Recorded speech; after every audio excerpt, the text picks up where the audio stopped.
de la presencia de la palabra en la película Matar a Jesús.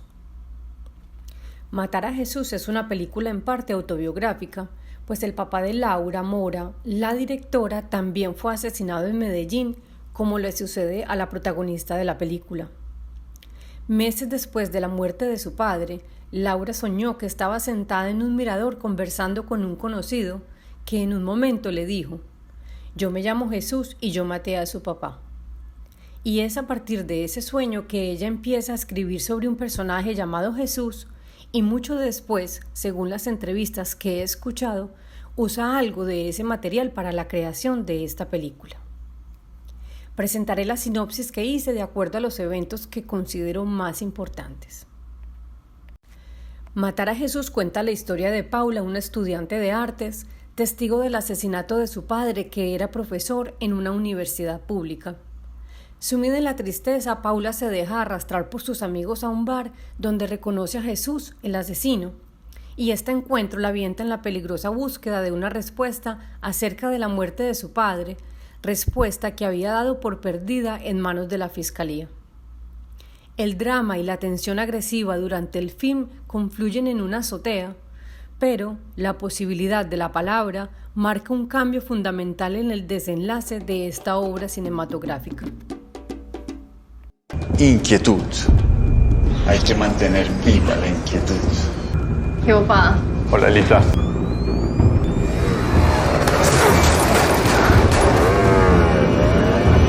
¿Y usted cómo se llama? Paula. ¿Y entonces qué dice Paula? ¿Se va a bailar o no? Mucho gusto, yo me llamo Jesús. Eso que usted vive solo. ¿Por qué? Porque es mejor por no calentarle la casa a mi mamá. ¿Me va a enseñar a disparar o qué? La punta de gonorra en la cabeza, que es con odio. Necesito que me consiga un juguete. Yo se la he visto.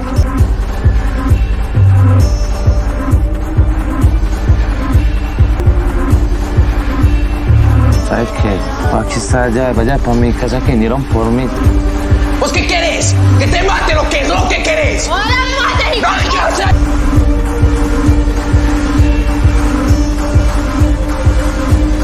Bueno, hágale pues.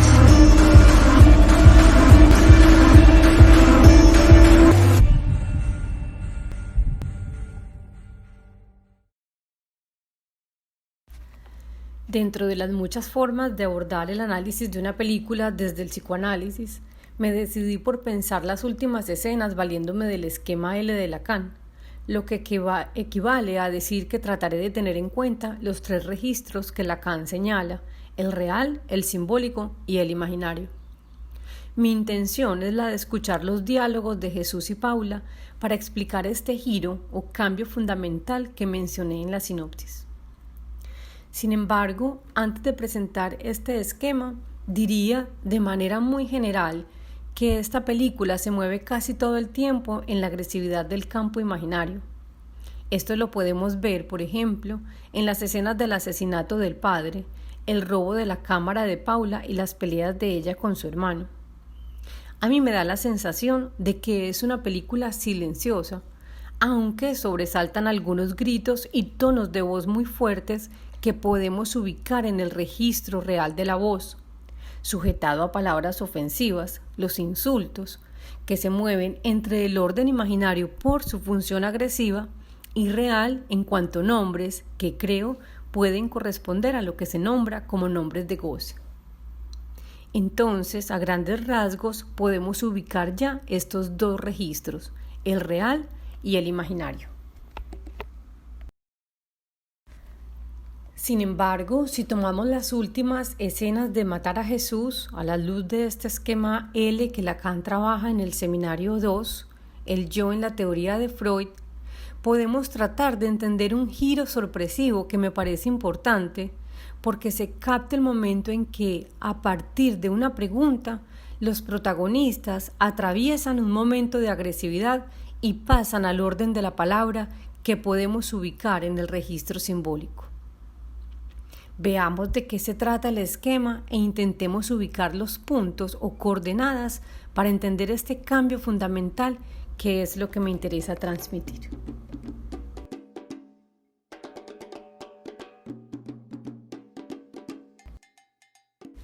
En este esquema L, Lacan define 4 coordenadas. Está el punto S del sujeto que habla, pero que no sabe lo que dice. Es el sujeto analítico, nos dice Lacan, atravesado por el muro del lenguaje, es decir, por los efectos de polaridad del significante. Luego está el yo, representado con la letra A en el esquema, y es quien ve bajo la forma del otro especular. Es quien se ubica a partir de las identificaciones que muchas veces desconoce. Lo podemos seguir en el discurso cuando aparece bajo la forma del ser como, del querer o no ser como, o del haber querido ser. Por ejemplo, cuando Paula, la protagonista, se presenta ante Jesús como fotógrafa. También tenemos el semejante o A', que es aquel que, por razones que son estructurales, llamamos su semejante. Es la forma del otro que posee la mayor relación con el yo y es superponible a este. Es el otro de la identificación. ¿Qué quiere decir que el semejante sea superponible al yo? Que cuando hablamos, a veces ponemos en el otro aquello que no podemos ver en nosotros mismos. Por ejemplo, cuando una persona agresiva dice de otra, es que ella es muy agresiva. Y por último, en el esquema tenemos el otro simbólico, es decir, el tesoro de los significantes, el verdadero sujeto. El otro es el lugar de donde el sujeto toma los significantes en común para hablar con otro sujeto.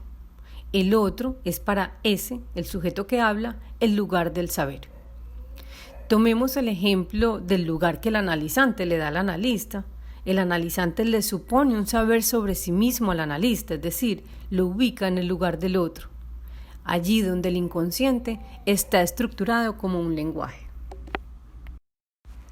Estas coordenadas nos permiten escuchar en qué lugar se ubica el sujeto real, aquel que habla, y qué lugar ocupa para él aquel a quien se dirige. De ahí que podamos usar este esquema para explicar instantes o cambios que marcan la historia de un personaje, teniendo en cuenta que la posición del sujeto puede cambiar y también la posición del otro que escucha.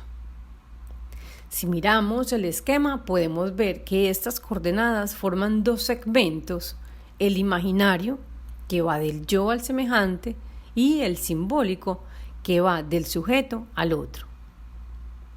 ¿A dónde ubicar el registro real en este esquema? Bueno, debemos pensar que estas coordenadas solo las podemos escuchar en la medida en que hay voz. La voz es real. Pero además están los objetos, aquellos que ubicamos en lo que se dice. Son objetos reales, pero pueden funcionar en la modalidad de objeto de deseo u objeto de rivalidad. Tratemos entonces de entender cada una de estas dimensiones de acuerdo a lo que dice Lacan y algunos ejemplos de la película.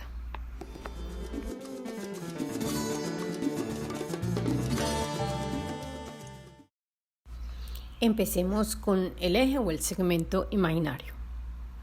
De esta dimensión imaginaria, Lacan dice: cuando el sujeto habla con sus semejantes, lo hace en el lenguaje común, que toma a los yo imaginario por cosas no simplemente existentes, sino reales. No pudiendo saber lo que hay en el campo donde se sostiene el diálogo concreto, se las ve con cierto número de personajes, a prima, En la medida en que el sujeto los pone en relación con su propia imagen, aquellos a quienes les habla también son aquellos con quienes se identifica. Es decir, que cuando le hablo a alguien desde este eje imaginario, por ejemplo, hablando de quién soy, ese alguien real ocupa para mí el lugar de semejante que está en relación con mi imagen. No me dirijo al otro como sujeto, sino como otro yo. Al ser los otros semejantes, aquellos con quien el yo del sujeto se identifica, son otros a quien ama de forma imaginaria o admira, o a quien odia o rechaza por aquello de la imagen que le devuelven de él mismo. En este eje no hay lugar para otro sujeto. Hay amor, rivalidad, odio, admiración. Se trata de un discurso del uno y del otro, y los objetos reales entran en un funcionamiento imaginario, de rivalidad, fraternidad, de exigencia, o sea, un esto es mío o es tuyo. Un ejemplo de este imaginario sería cuando Paula mira a su padre desde afuera del salón de clases. Su mirada enamorada se puede interpretar desde la identificación al padre. Inquietud.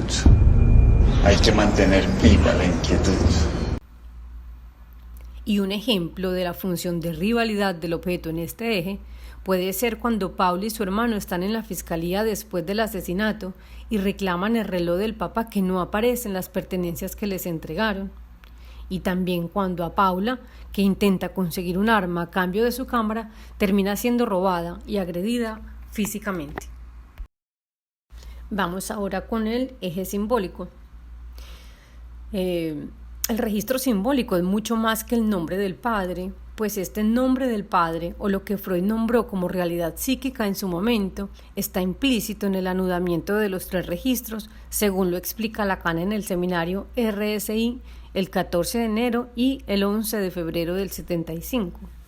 Entonces no es posible reducir un registro a su anudamiento.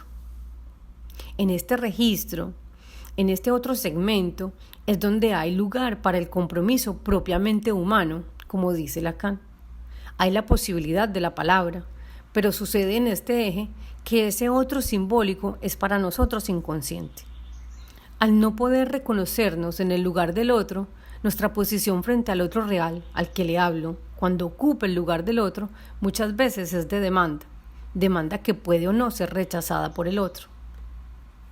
Cuando Paula regresa a la fiscalía y le pregunta al fiscal por el caso de su papá, Paula le supone un saber al fiscal que él puede o no tener. Entonces lo simbólico lo pescamos en la pregunta, cuando el sujeto duda, cuando se interroga, cuando habla de lo que sabe o no sabe, cuando en lo que dice se dirige al otro real que escucha para hacer reconocer su saber o para demandar un saber que cree no tener. Y respecto a los objetos en este eje, podemos decir que aparecen en calidad de deseo y no de rivalidad. En este eje simbólico hay lugar para sostener una conversación entre 2 sujetos, y es lo que sucede en una corta escena de Matar a Jesús, y es lo que le da, creería yo, ese gran final a esta película. De ahí que cuando le permitimos al otro como sujeto la posibilidad de la palabra, ambos nos movemos sobre ese eje simbólico. O si estamos escuchando, podemos ubicar en qué punto un sujeto establece algo de este compromiso humano con otro sujeto.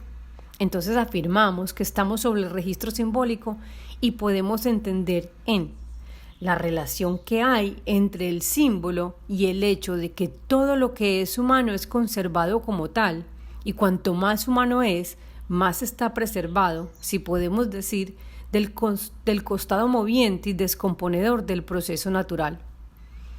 El hombre hace, y ante todo a él mismo, hace subsistir en cierta permanencia todo lo que ha durado como humano.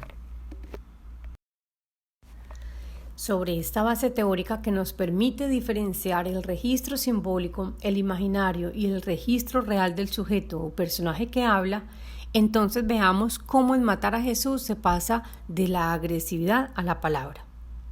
Exploremos el diálogo de la escena que he mencionado y los colores que he utilizado para subrayar en rojo lo que se podría considerar como dentro del registro simbólico y en verde lo imaginario.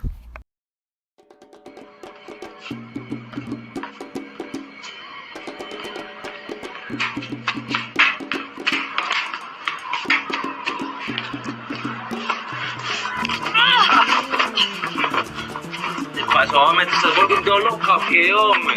¡No, animal de mierda! Hola a mi papá cuando lo mataste, gonorrea. Yo no sé ni de qué me estás hablando. Que no sabes, maricón, hijo de puta, que no sabes. Ay, hombre. Yo ni sé de qué me estás hablando. ¿Qué pasó? Nada, váyase con el niño, váyase. Maricona, si es conmigo, con la familia mía no te metas.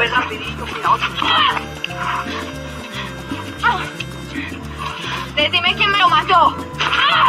Decime quién te pagó con horror. Decime quién te pagó y por qué putas mataron a mi papá. Decime quién lo mató a matar. No sé. De buena que no lo sé. Pues dime, no sé. No sé. Pues dime. A mí me dijeron, vaya a matar ese man, yo fui y lo maté. ¡No, animal, perro hijo de puta! ¡No lo matas de mierda! ¡Mereces morir, hijo de puta! ¡Mátame! Tengo 10 pibos detrás de mí, prefiero que seas vos. ¿Vos crees que yo vivo muy contento? Hacele. Prefiero que seas vos a que sea otra gonorra, hijo de puta.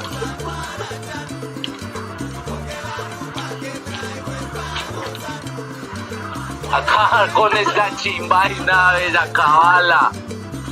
Acaba con esto. Acaba con esa chimba, ni usted ni yo, nunca vamos a ver. ¿Quién me mandó a matar a su papá? Nunca lo vamos a ver. Nunca lo vamos a ver. Hacelo vos, hacelo.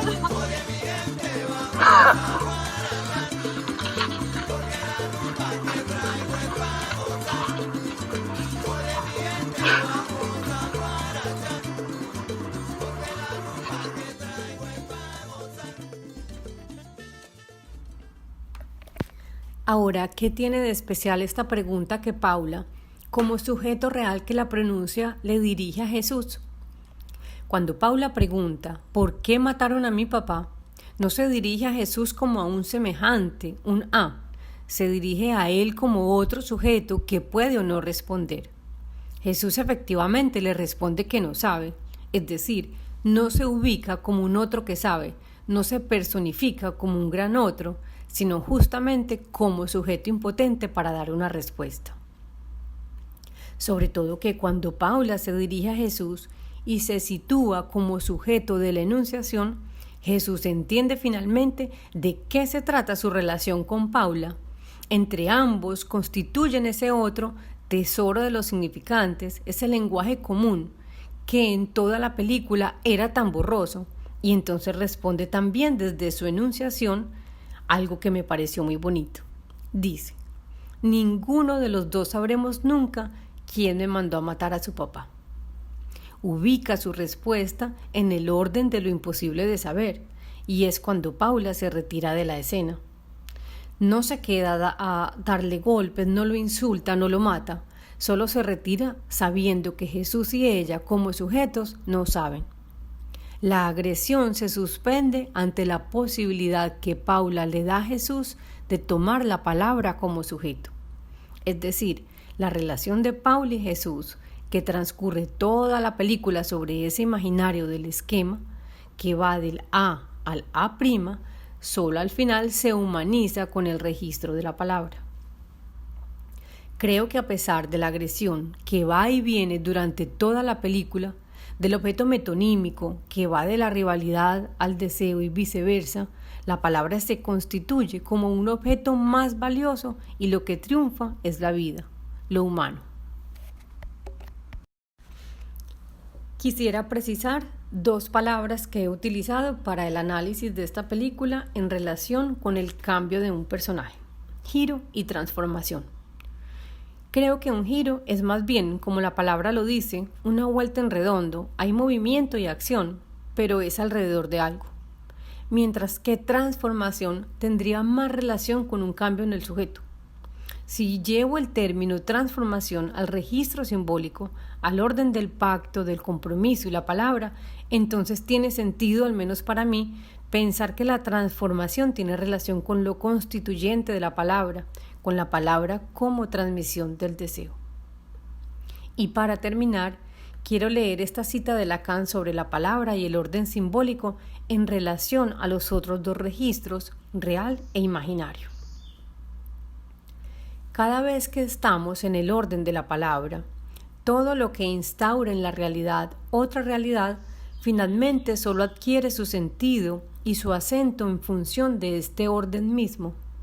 Si la emoción puede ser desplazada, invertida, inhibida, si ella está comprometida en una dialéctica, es porque ella está capturada en el orden simbólico, a partir del cual los otros órdenes, imaginario y real, ocupan su puesto y se ordenan.